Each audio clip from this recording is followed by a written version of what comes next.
Welcome to Arul cooking channel. Idli நல்லா பூ போல் சாஃப்டாகவும் தோசை நல்லா மொறுமொறுன்னு சூப்பராகவும் வரதுக்கான இட்லி தோசை மாவு மெஷர்மெண்ட் தான் இன்றைக்கி சொல்ல போகிறேன். நான் எப்பவுமே எடுத்துக்கிற அளவு 5க்கு 1 பங்கு உளுந்து தான் எடுத்துக்குவேன்.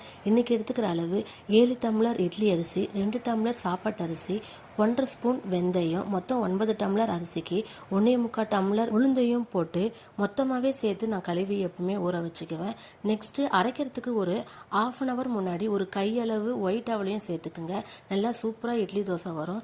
இதை ஒரு 7 ஹவர் ஊறிட்ட அப்புறமா நல்லா ஒரு மிக்ஸி ஜாரில் அப்படின்னா கிரைண்டரில் அரைச்சி எடுத்துக்கிட்டு தேவையான அளவு உப்பு போட்டு நல்லா மிக்ஸ் பண்ணிக்கோங்க.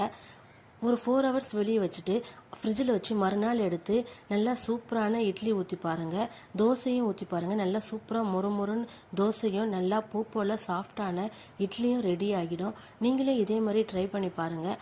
அருள் குக்கிங் சேனலை லைக் பண்ணுங்கள், ஷேர் பண்ணுங்கள், கமெண்ட் பண்ணுங்கள். மறக்காமல் சப்ஸ்கிரைப் பண்ணுங்கள். தேங்க்யூ.